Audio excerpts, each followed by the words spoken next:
Muy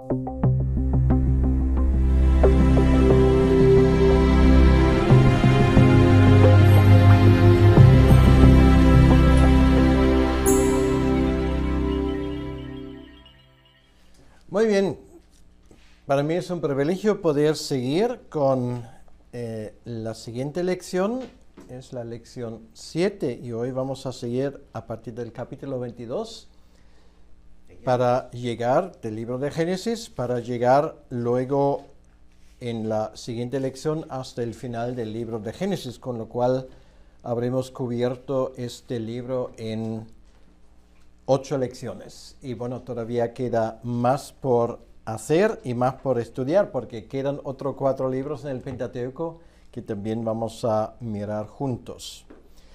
Bien, el capítulo 22 es un capítulo que todos conocemos y de hecho ayer ya vimos algunas cosas relacionadas con ese capítulo.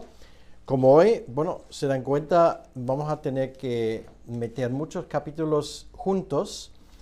No en todas las cosas vamos a poder entrar en muchos detalles y me gustaría mucho que ustedes no perdiesen la idea global. Pero antes de llegar a esto, me gustaría presentar ese tiempo en oración. Señor nuestro Dios, queremos agradecerte de corazón por esa posibilidad que nos brindas de estar estudiando tu palabra. Y te pedimos, Señor, que tú nos ayudes a entender esa palabra, nos ayudes a entender un poco mejor cómo se desarrolla el libro de Génesis para entender lo que nos quieres decir a través de la vida de Abraham, de Isaac y de Jacob. Entonces, gracias te damos por tu presencia aquí entre nosotros. Pedimos que tú nos bendigas y que sea un tiempo agradable y de provecho para cada uno de nosotros. Te lo pedimos, Señor, en tu nombre y para tu honra y tu gloria. Amén. Amén. Lo dicho, estamos con el capítulo 22 y ese capítulo habla de Isaac y habla de su padre Abraham, que recibe de parte de Dios este cometido muy duro y muy difícil. Es una historia que ustedes bien conocen. Ya hemos visto ayer algunos de los utensilios que se usan en ese contexto. Hemos visto más o menos lo que era un cuchillo en aquel entonces. Hemos visto cómo Abraham transportaba el fuego en ese contenedor.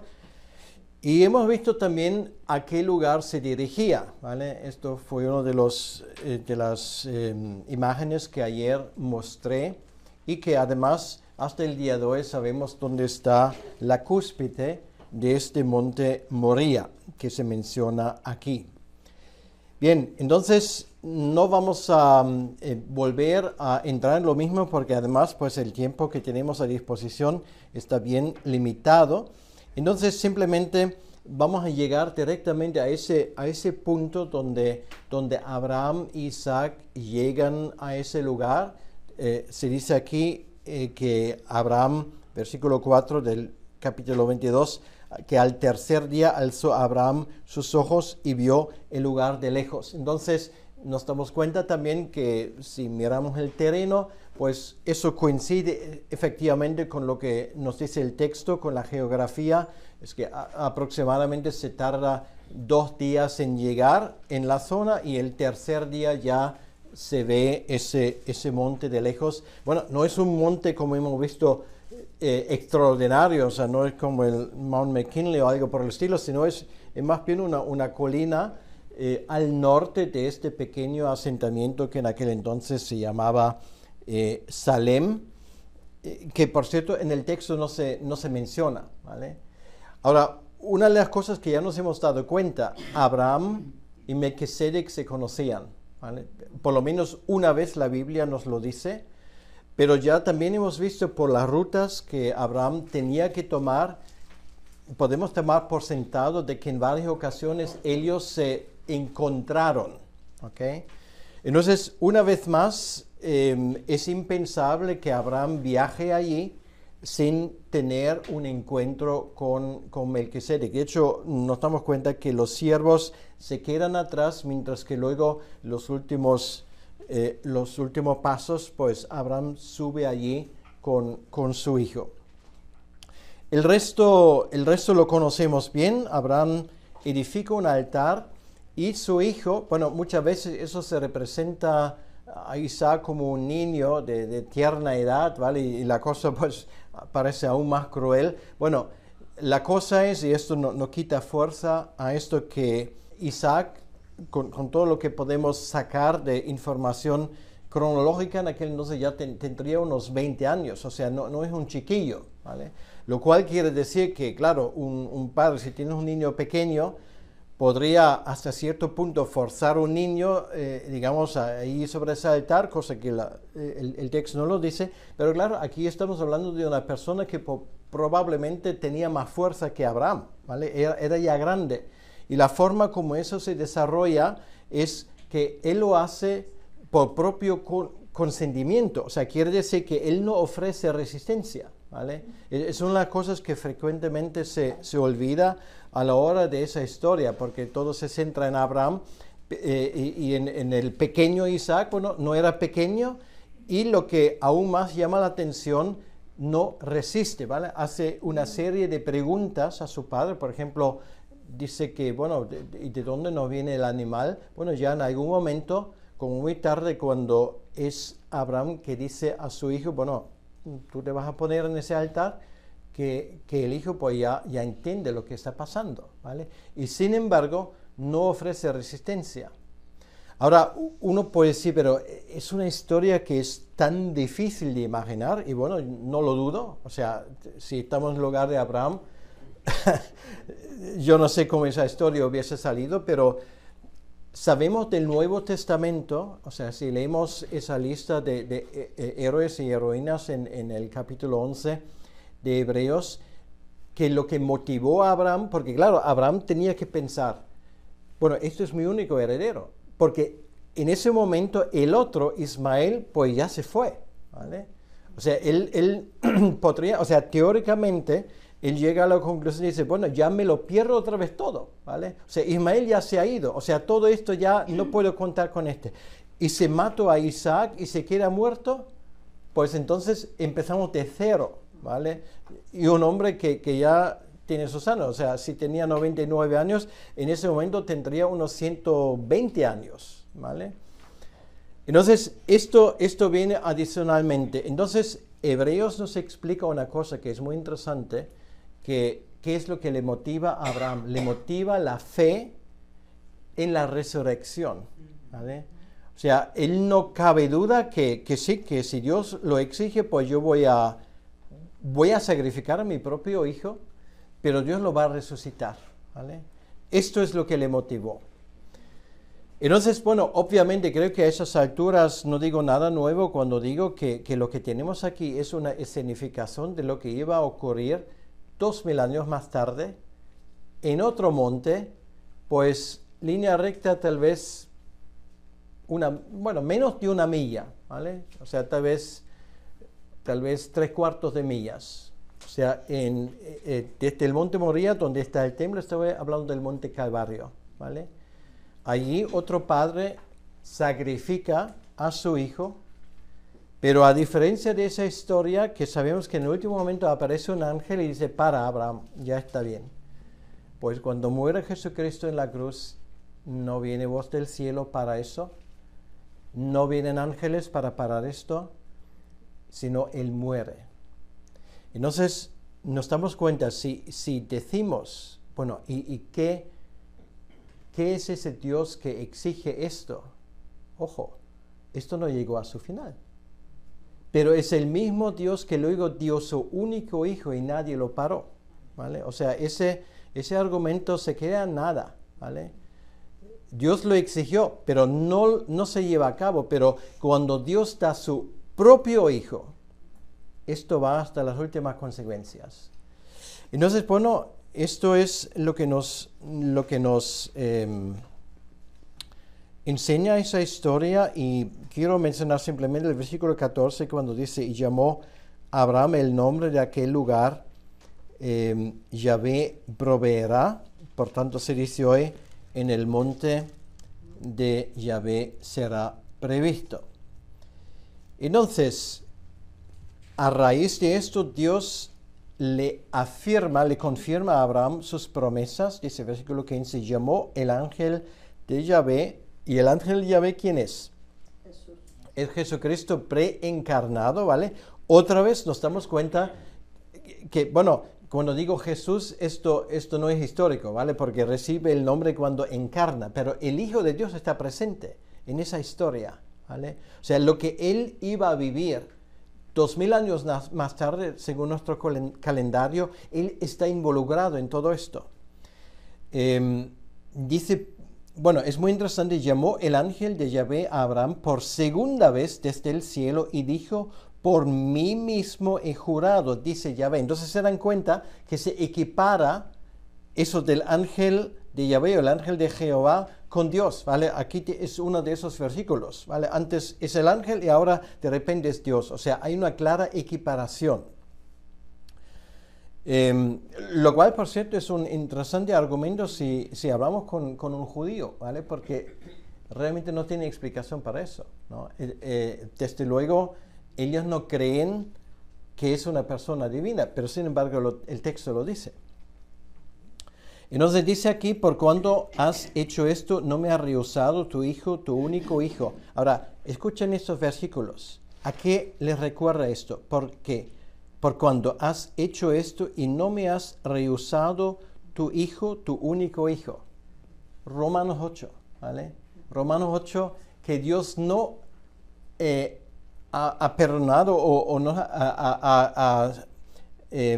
¿cómo se dice? Ha orado la vida de su único hijo, si nos ha dado todas las cosas. Eso es la referencia a este versículo. Y luego Dios reafirma esas bendiciones a Abraham, dice, de cierto te bendeciré, y repite lo que Abraham ya había recibido antes, pero Dios ahora repite y reafirma ese pacto. Bien, entonces, para el final de la historia nos damos cuenta cómo ellos vuelven a Beersheba. Yo creo que ese viaje de vuelta fue un viaje bastante más agradable que el de la ida. Eso está claro. Y bueno, posiblemente, el texto no lo dice, pero posiblemente hicieron una parada en la casa de Melquisedec. Yo me lo imagino, o sea, ya estás allí y él está al lado. O sea, ¿cómo no vas a visitarle? Bueno, el texto no lo menciona porque además, para el desarrollo del cometido de Génesis, que es llevarnos por ese hilo conductor, esa historia realmente no importa, ¿vale? Bien, entonces, luego, pues digamos una información muy interesante, que luego a Abraham llegan las noticias de que su familia, bueno, no su familia inmediata, sino los que quedaron atrás en Harán, pues también aumentan. O sea, dice, aconteció después de estas cosas que fue dada noticia a Abraham diciendo, y aquí que también Milca ha dado a luz hijos a Nacor, tu hermano, y bueno, aquí vienen una serie de nombres que sería importante para lo que viene después. Por ejemplo, aquí sale Betuel, ¿vale? Betuel luego iba a ser importante con la historia de Jacob, ¿vale? Y bueno, antes la historia de buscar esposa para Isaac. O sea, esa última parte del versículo 22 nos da una pincelada. O sea, de momento hay dos epicentros donde está el pueblo de Dios, el pueblo escogido. Pues una base, para decirlo así, está en Harán, y el otro epicentro está donde está Abraham. Pero aún, no hay que olvidarlo, Abraham, y es el texto bíblico, lo enfatiza en varias ocasiones, está allí de forastero, ¿vale? Quiere decir que Abraham no tiene ningún tipo de trozo de tierra que le pertenece a él. O sea, está allí gracias a la buena voluntad de aquellos a los que pertenecen a la tierra. Y eso también luego vamos a ver que está empezando a cambiar, y vamos a ver de qué manera. Y es donde empieza ahora el capítulo 23. Es el entierro de Sara. Y por cierto, bueno, que ella era una mujer extraordinaria, de eso no cabe duda. Bueno, empezando con su nombre, significa reina o condesa, pero Hay otra cosa que llama la atención, es la única mujer cuya edad sabemos a la hora de ser enterrada. Dice, fue la vida de Sara 127 años. De ninguna otra mujer en la Biblia se dice esto, ¿vale? De ella sí. Y creo que no le habría importado que se le dilatara su edad.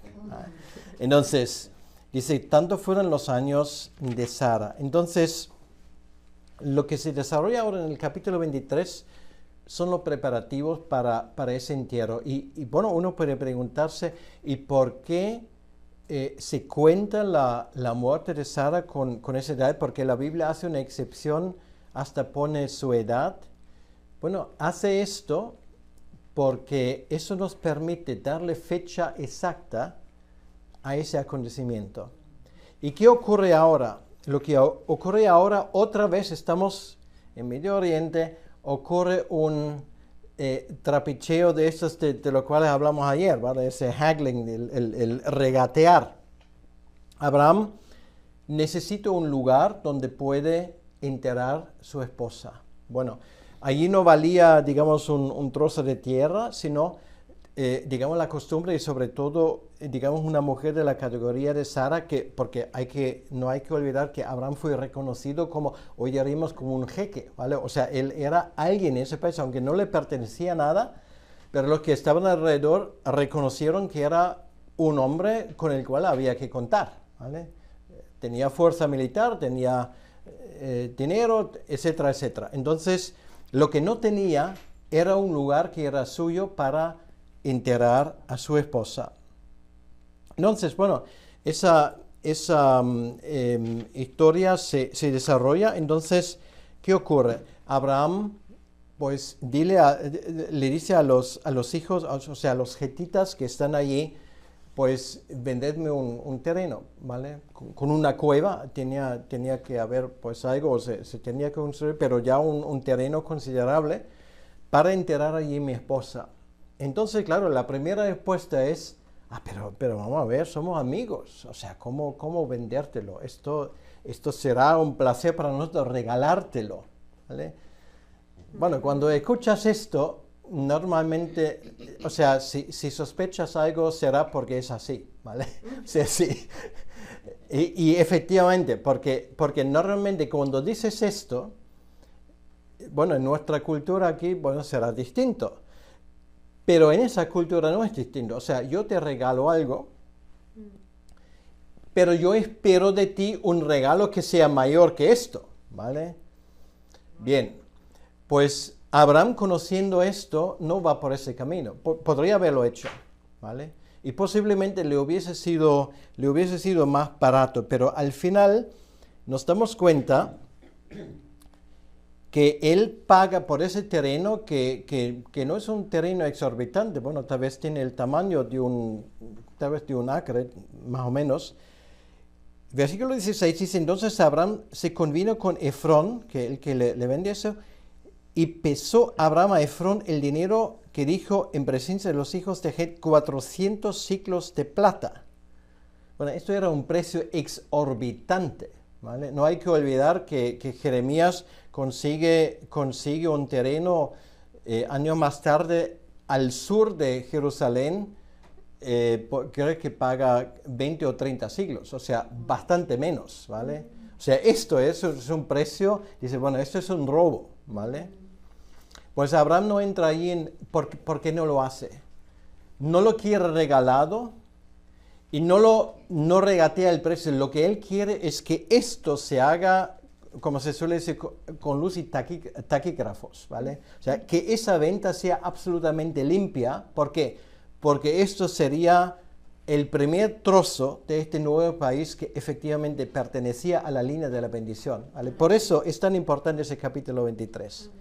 Y hasta el día de hoy uno puede decir, bueno, cuando escuchamos de estas peleas en cuanto a Hebrón y todo esto, bueno, hay un antepasado de Jacobo, que es Israel, que compró ese terreno, ¿vale? Y lo tenemos aquí en la Biblia, si quieres decir, el contrato de compra-venta, ¿vale? 400 siglos de plata, que era un pastón. Pero bueno, por lo menos nadie puede ponerlo en duda.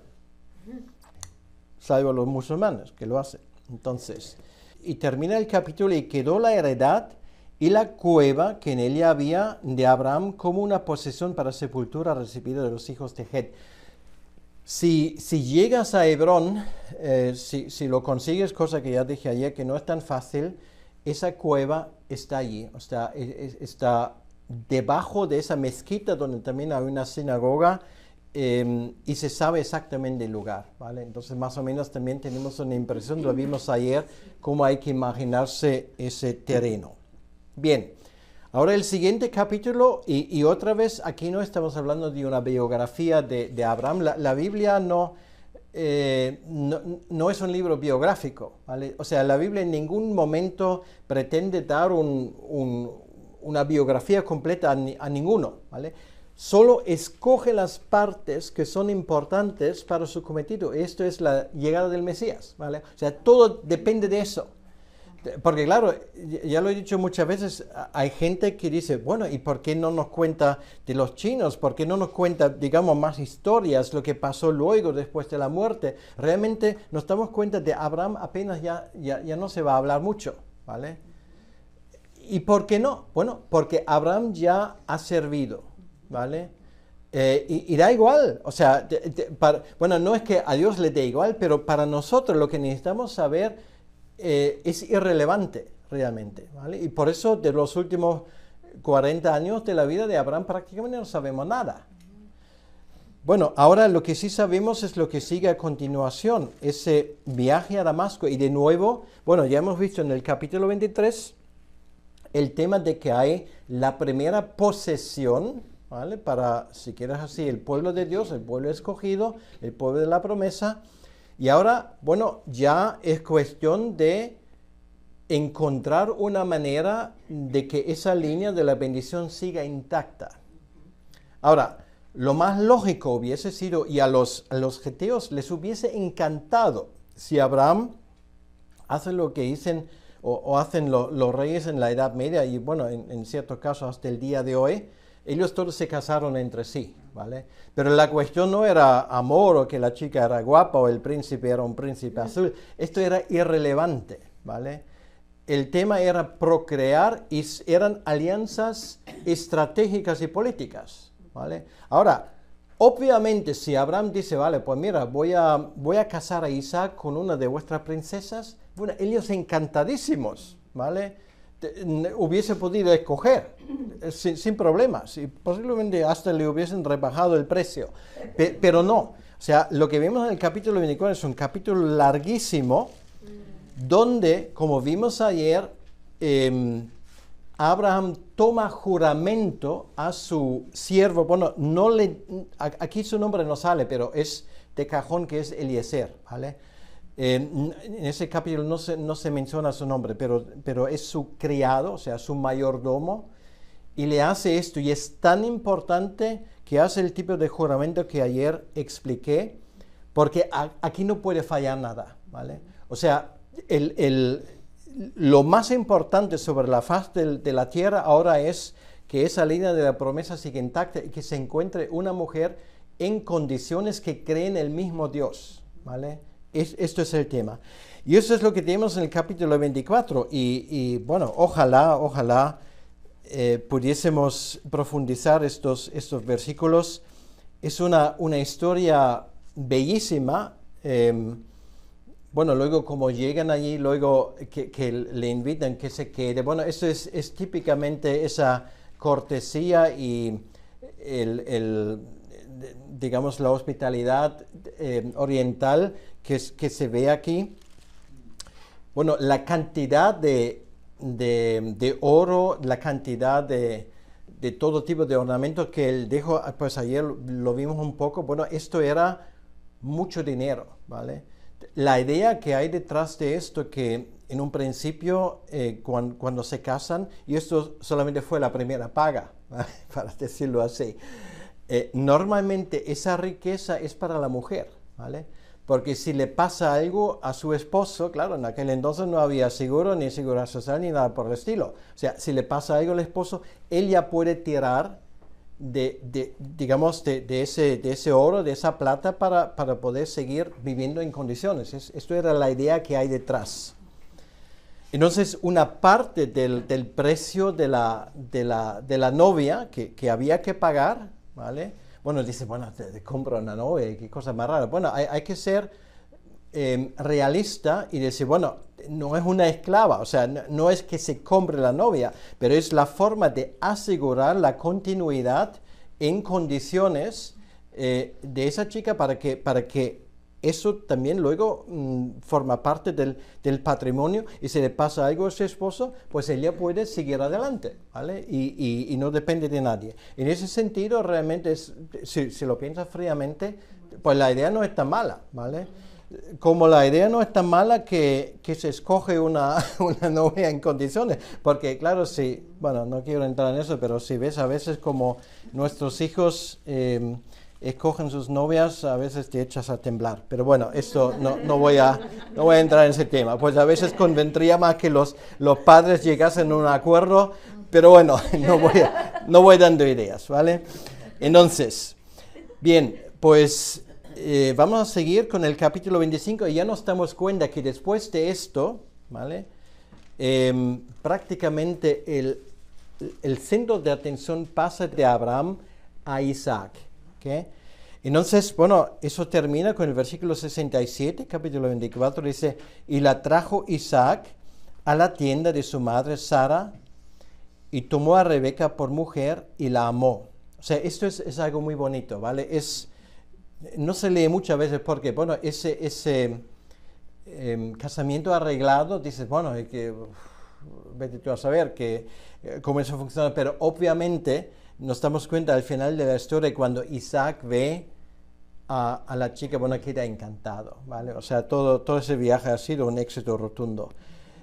Tomó a Rebeca por mujer, la amó y se consoló Isaac después de la muerte de su madre. Bien, pues ahora nos damos cuenta como Abraham se casa de nuevo, en ese caso con otra mujer cuyo nombre era Cetura.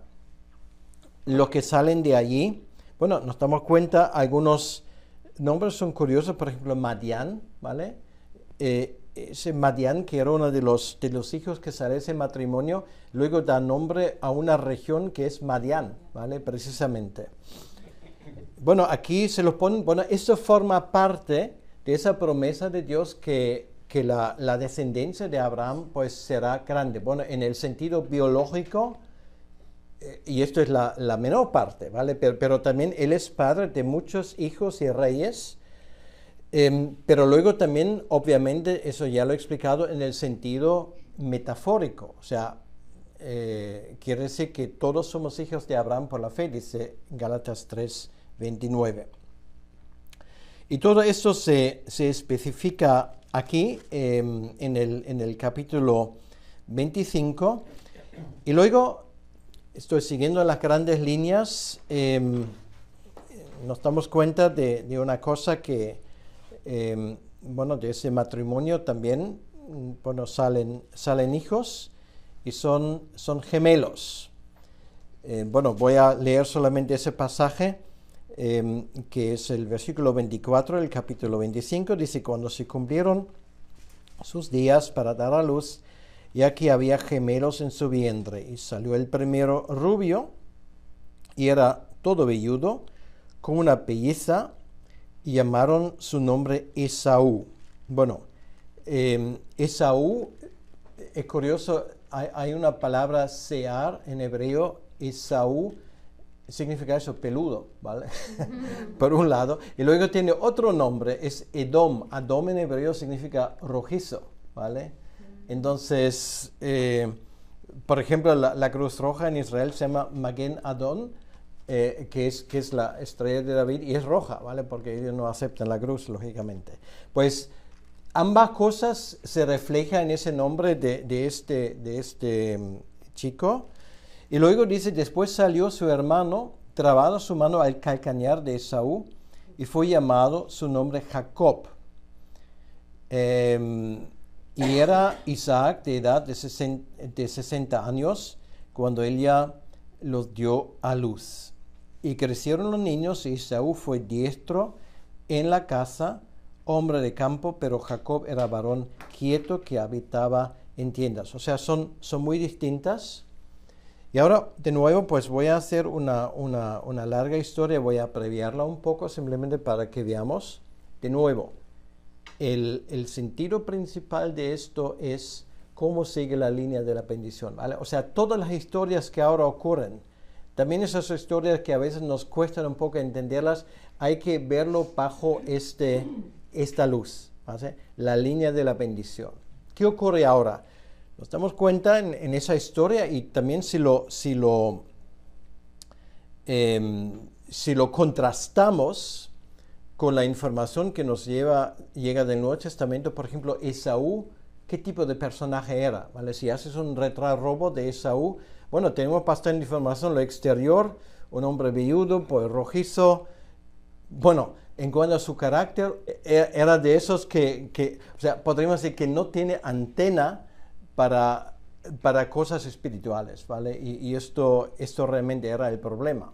Ahora, como primogénito, claro, el primogénito, según las costumbres de esa época, es el heredero, ¿vale?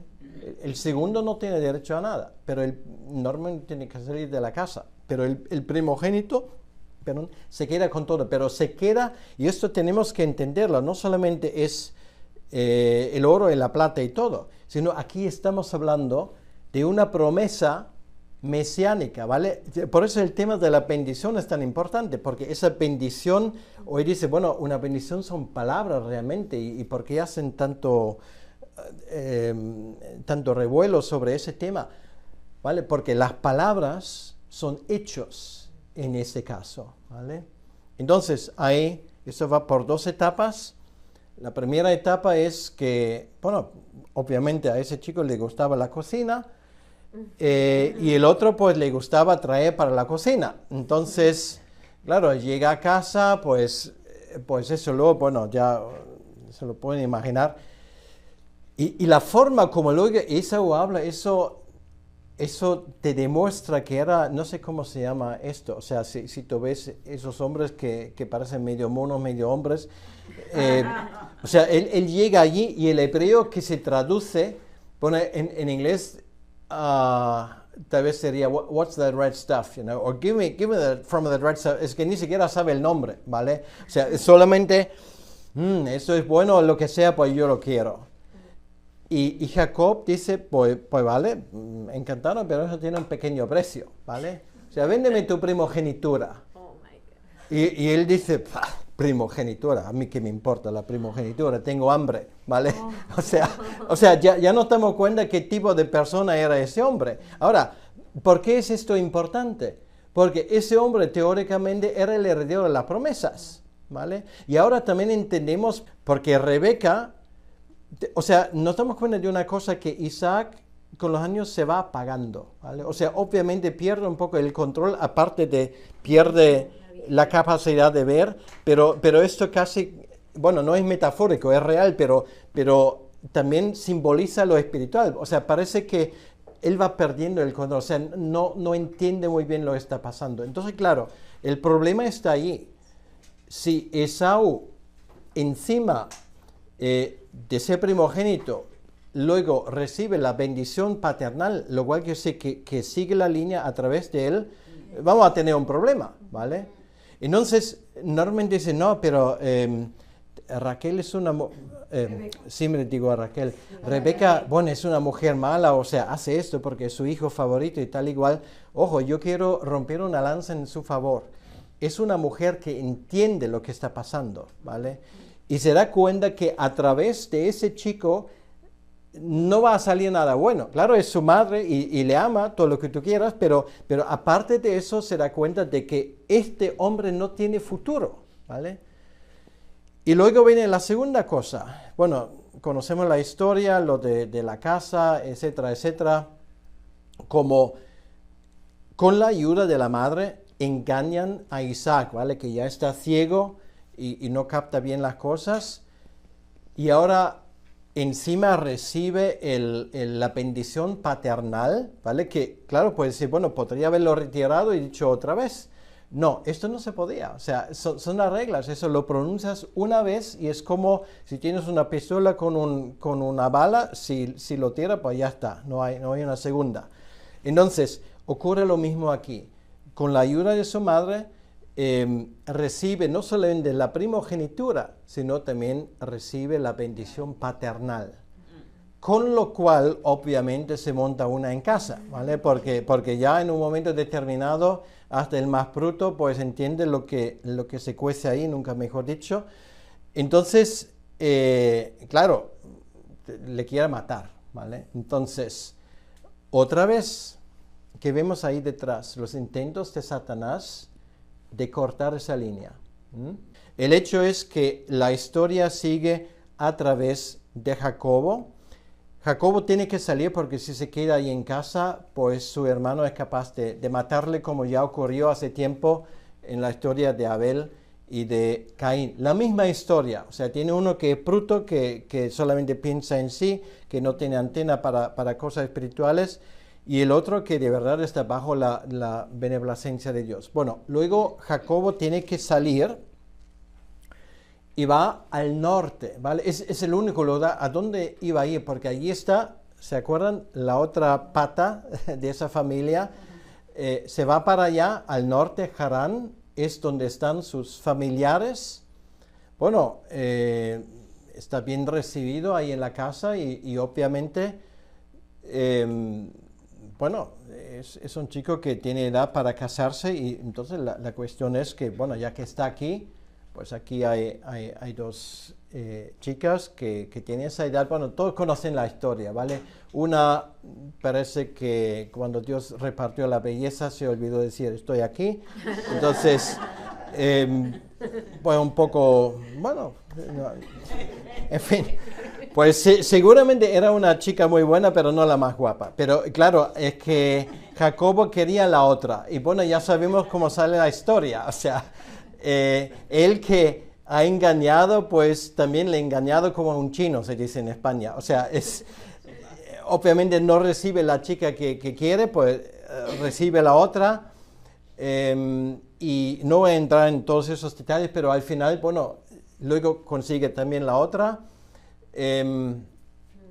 Y finalmente, después de 20 años, ¿vale? Esto es el tiempo que está fuera de casa, pues vuelve otra vez a casa. Bueno, uno se pregunta ahora, bueno, entonces, tiene dos mujeres. Bueno, antes teníamos la historia de Abraham con un chico que viene de una esclava. ¿Cómo es esto? ¿Por qué Dios lo permite? ¿Vale? Ahora, de nuevo, hay que decirlo, y lo vemos muy claramente en el libro de Génesis, dice que un hombre tiene que tener una mujer, ¿vale? Por lo tanto, no es lo que Dios tenía en mente. Bueno, se hizo porque era la costumbre, ¿vale? Y una vez más nos damos cuenta que también el pueblo de Dios no está exento de eso, ¿ok? Y nos damos cuenta que realmente estar casado con dos mujeres, pues la cosa no era tan fácil, ¿vale? Realmente, pues trajo un montón de problemas. Entonces, Dios lo permite, y una de las razones, claro, nosotros no podemos ver la mente de Dios, porque lo importante es que en ese caso, lo que era necesario también era cantidad. Ahí tenía que crecer un pueblo, no lo olvidemos, ¿vale?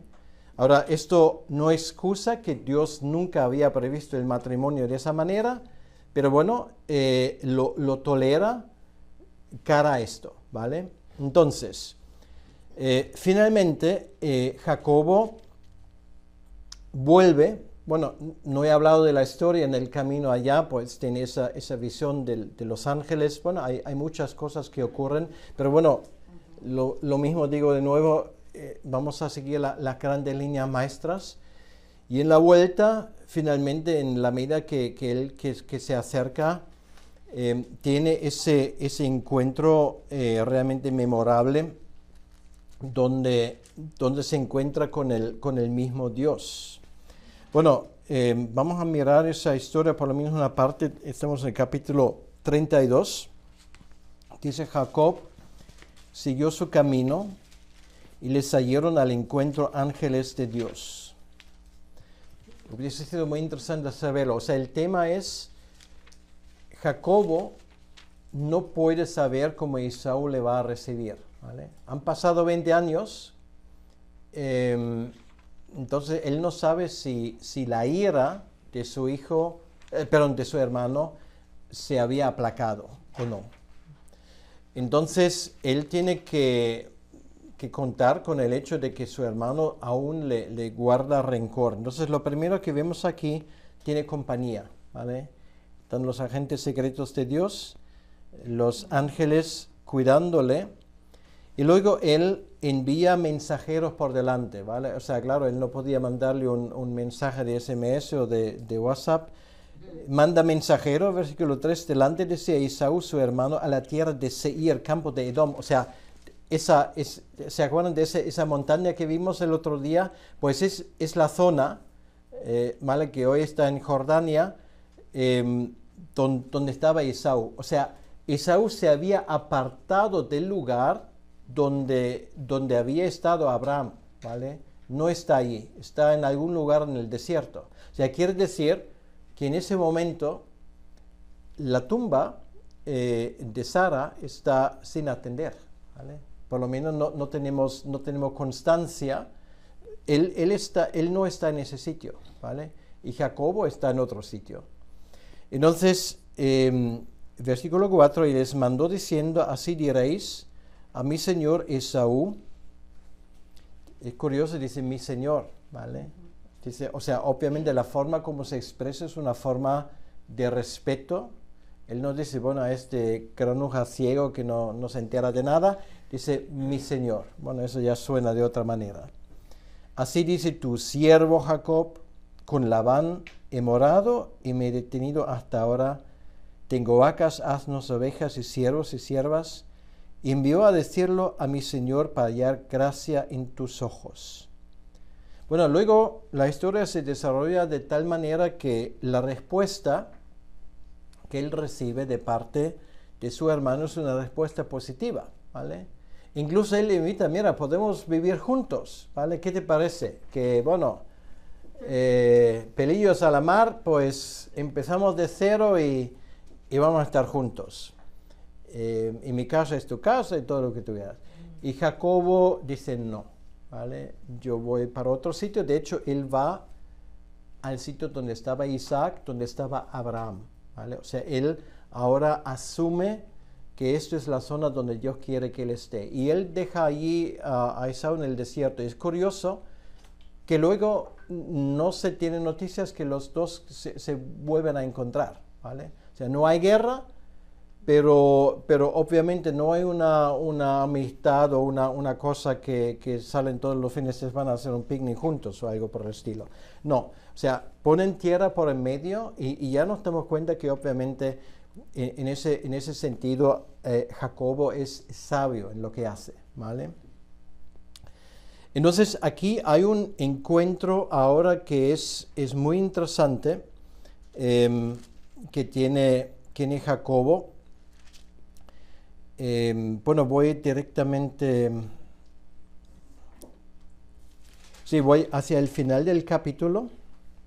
O sea, lo que hace Jacobo, él ya envía varias comitivas, ¿vale? Esto va de forma escalonada, envía a sus mujeres, sus hijos, los siervos con los regalos para Esaú y al final él se queda solo. Y él les dice, bueno, decirle a mi hermano, versículo 20, capítulo 32, diréis también, he aquí tu siervo Jacob viene tras nosotros, porque dijo, apaciguaré su ira con el presente que va delante de mí, y después veré su rostro, quizás le seré acepto. Pasó pues el presente delante de él, y él durmió aquella noche en el campamento.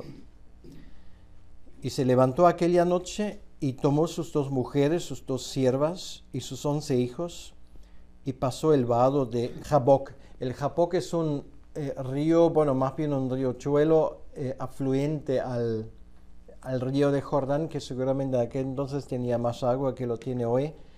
Y dice, los tomó pues e hizo pasar el arroyo a ellos y a todo lo que tenía. Y él se queda allí solo.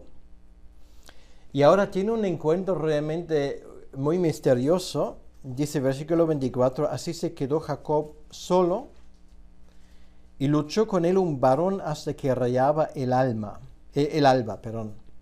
Y cuando el varón vio que no podía con él, tocó en el sitio del encaje de su muslo y se descoyuntó el muslo de Jacob mientras que él luchaba. Y dijo, déjame porque raya el alba. Y Jacob le respondió, no te dejaré si no me bendices. Entonces, esa historia es muy interesante, ¿vale? Había un momento cuando Jacob salió y habló con Dios, él se dirigió a él como el Dios de sus padres. O sea, él no, parece que Jacob en aquel momento no tenía una relación especial con Dios, ¿vale? Era más sensible, pero las cosas que pasaron, nos damos cuenta que eso ya luego le hace madurar, ¿vale? Y este es el momento decisivo. O sea, lo que tiene que poner en orden es su relación con Dios. Y esa lucha, bueno, ¿quién es ese hombre? Bueno, es el ángel del Señor, ¿vale? O sea, no es otra cosa que de nuevo Jesucristo preencarnado, ¿vale? O el Hijo de Dios si queremos. Entonces, ¿qué es esa lucha? Bueno, obviamente eso significa la lucha que obviamente David tiene con reconocer quién es su Dios y la función que él tiene, porque ahora lo que va a venir, él tiene que tener eso muy claro, ¿vale? Cosa que hasta el momento parece que no lo tenía tan claro.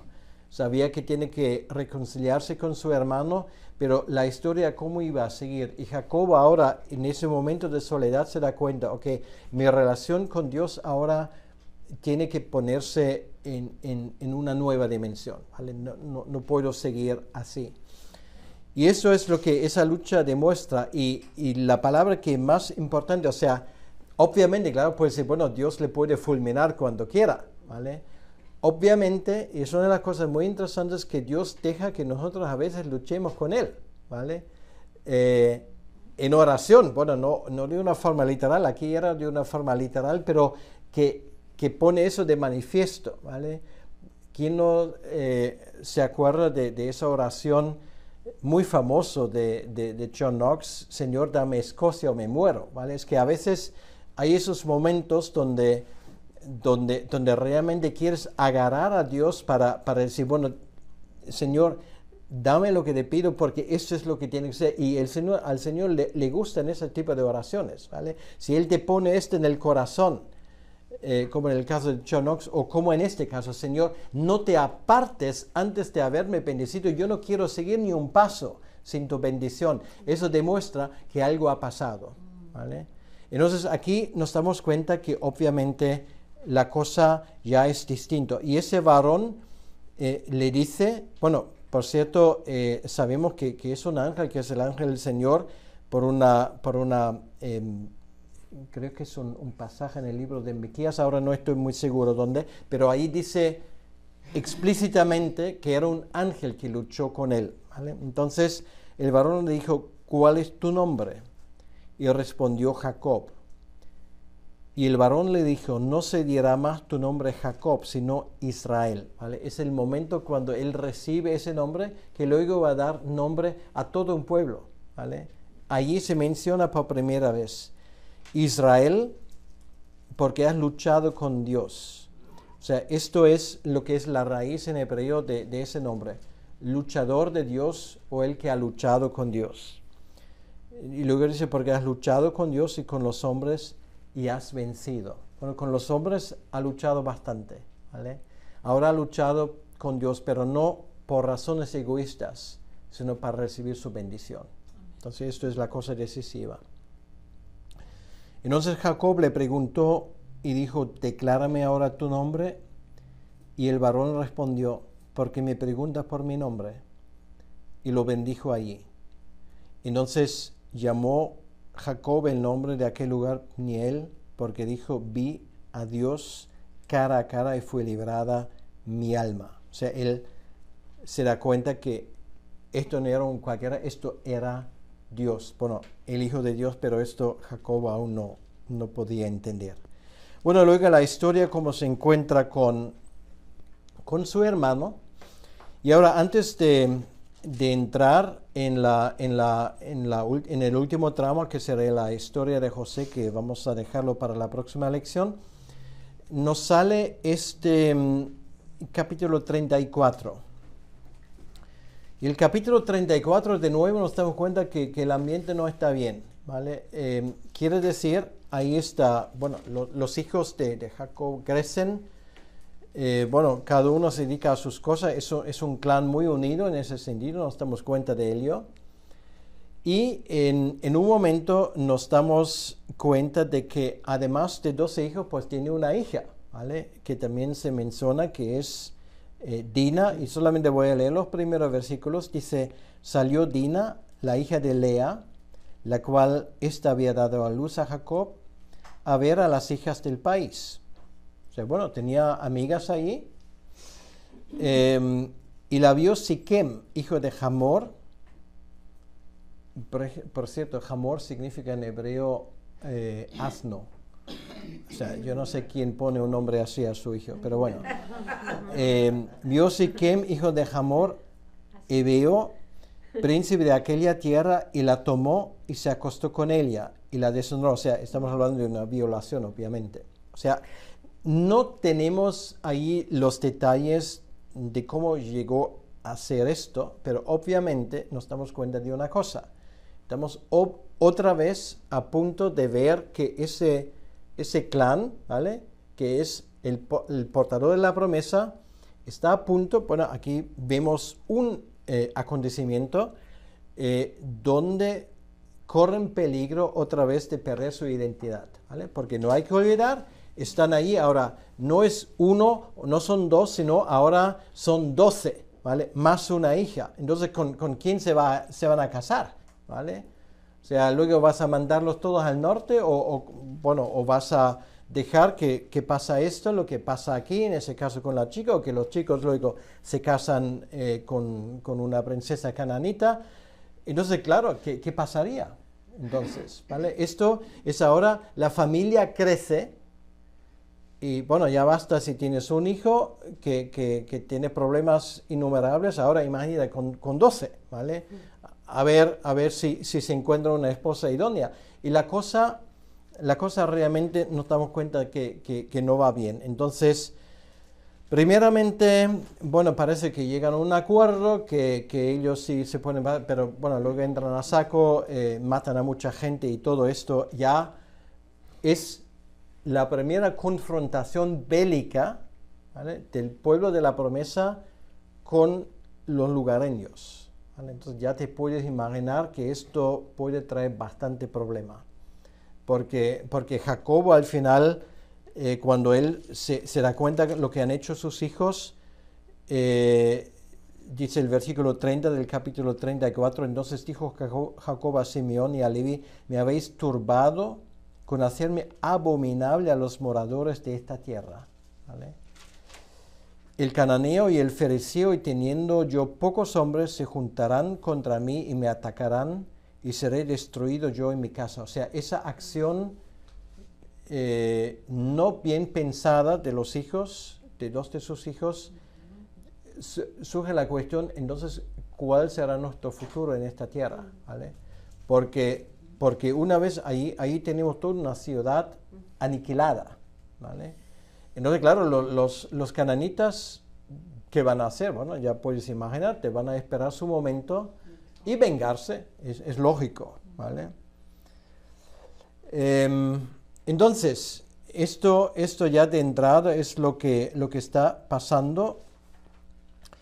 Luego en el capítulo 35 vemos finalmente otra cosa que le trae tristeza a la vida de Jacobo, y esto es la muerte de su mujer, bueno, favorita, que es la que amó desde el principio, que es Raquel.